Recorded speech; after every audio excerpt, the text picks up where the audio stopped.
bạn của dương a châu cần lại vitamin tích bạn ấy khu vì mai hòm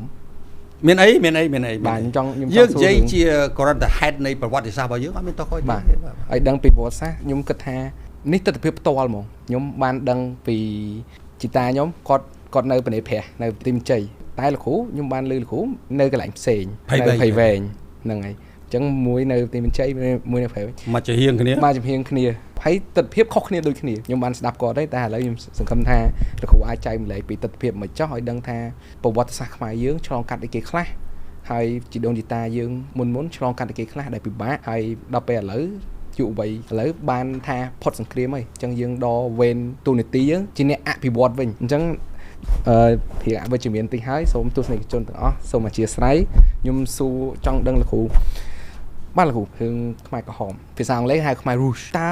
มาได้ละกูเป็นนังไม่บันกอดดังทาเอาไอ้โกนต่างอ้อตุกกาดเสเนยจวบหาไปไปแดกแต่เฮียนขมายกระหอมกอดสูนกาดเสถือตัวจวบคลุนอันนี้คือสมัยชีวิตโอ้คนนะลูกปอนแล้วยังลูกปอนกิมจังชลิดติดอมปีประวัติศาสตร์บ้าให้ย่อมท่าเชียกาจับจำนวนนังดอลอ๋อพอยังตัวสกอลติตะกายังไหนบ้านยังดังไทยยังเธอเฟื่อยเตี้ยต่อเตี้ยนึงโดยเฉพาะยังอาจยิงติ๊กจำนวนหนึ่งป่ะขย่มชลายจะมวยปอนดอยยิงใจสันยิงจอมตะกันสตรีขมายให้อดจำใบจำปูแต่เสเจสตรีเลยขมายเจสตรีเลยมองว่าปูยืงนี่นะคืออดได้ยิงบาเมเลยอดเมียนี่กินยิงเมบาเมียนี่ถ้าสตรีขมายครั้งนะบ่ขย่มมองกุยจะมวยปอนมองไงขย่มมองกุยกับอะไรนี่ยิงจะมวยนั่งตุสนักโจรยืงนี่คือดอยสามได้ขย่มกดวุดกดลุดขย่มตั้งปีโตมาวินัยเราบอกก่อนนี่เชื่อมหาศาลเชื่อปอนสู้ขยมถ่าให้ได้บานกอดอ่อยโกนตรงตุกกาดกอนสอจวบล้วนเมียในท่ากอดสมัยหรือกอดท่าอังกฤษนี่เปิดเปียวิชั่นยัวละกึดขมายยังกึดพองสมัยพองทะลังท่าวิอาจดังเมียนไอ้กาละนี่ชีวิตยังเตาเมียนนั่งขนมดำนาชีวิตยังประจำทั้งไอ้ตะลังกึดสมัยไอ้จีไปใช้เปียสมัยนั่งมองยุบจนยังเถิดเมียนใครสมัยแผ่ดอกสมัยมองบัดเพลย์ที่จะยังตีจ้ายังจำได้ที่มุนยมต่อที่จ้ามุนยังมันได้ทำไมเด้ออะไรยังอ้อยจังไม่ใช่ไหมก็สมัยเด้อยังสมัยบัดเพลย์โดยเฉพาะยังจังอ้อยปอนยังบัดเพลย์เด้อให้สมัยปีครุ่นไอ้กุยเนกไลนามวยเด็กเลือกชื่อหม่อมน้องบ่เยอะเปียคอเอาทุกการดึกนอมจัดใจสมัยยังเด้อให้สมัยมวยเตี้ยน้องมาได้ปุ๊กน้องในตามแค่น้องยัยแผลบเกี่ยคุกนี้น้องโกนอันปุ่งยินโซดบานเดบอลเนาะเยอะเลยปนนังงานยัยปียืงเมียนกลมหลังจัดอันนั้นได้ขยมโยวิจิกระกรรมในชีวิต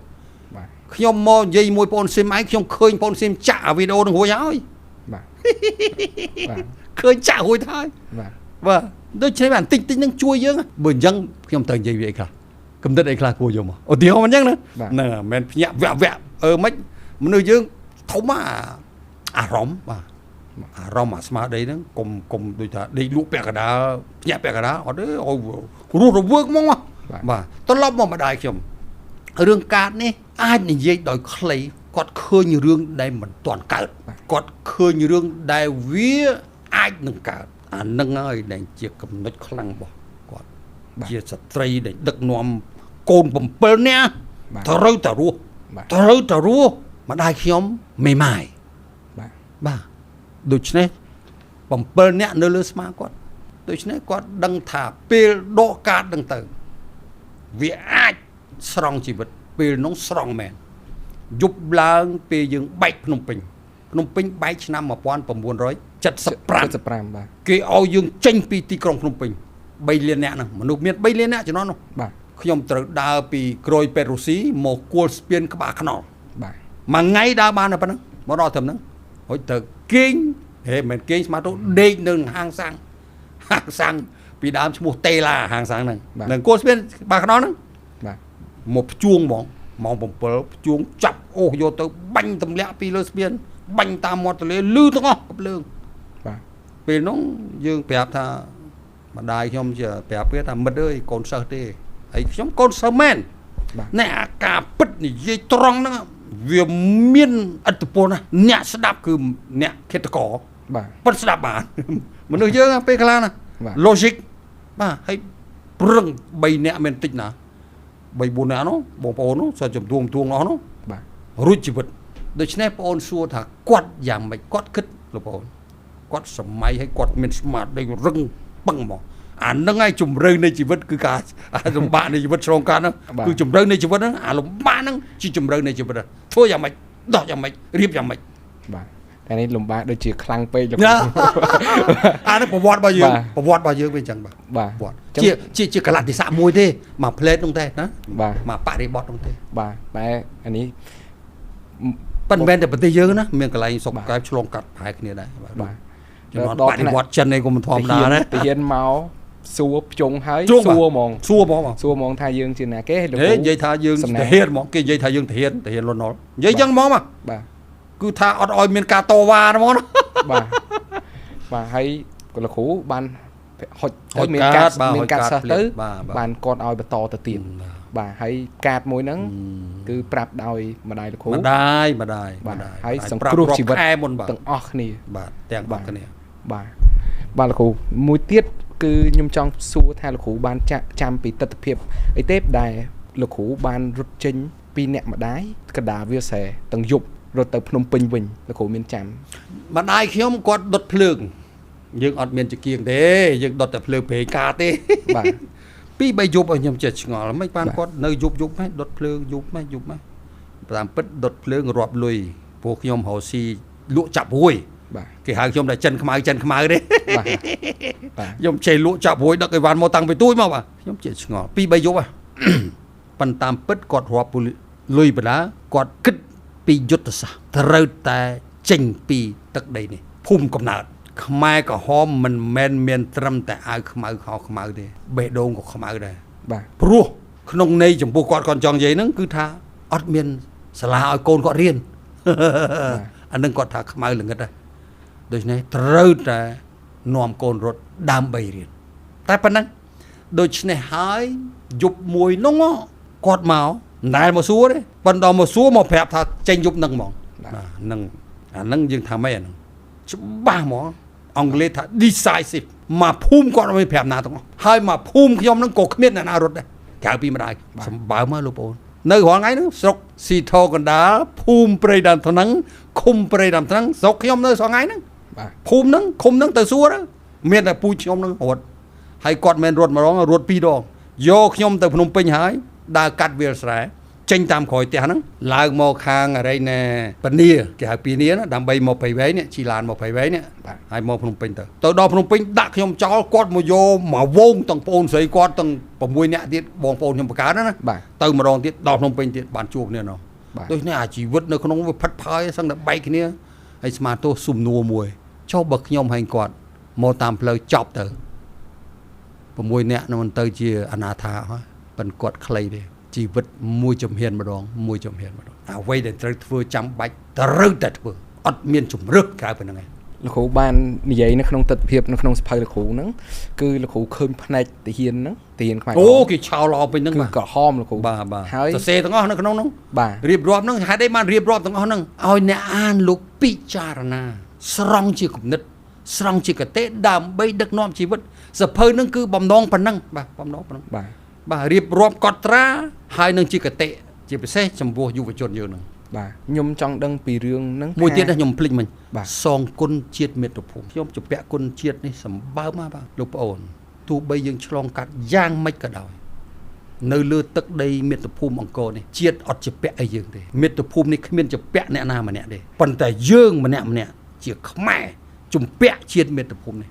ហេតុអ្វីយើងមានជីវិតកើតជាមានអ្វីគ្រប់បែបយ៉ាងក៏ដោយសារទឹកដីនេះហើយយើងជំពាក់អ្នកដែលបានលះបង់គ្រប់បែបយ៉ាងដើម្បីជាតិសាសន៍របស់យើង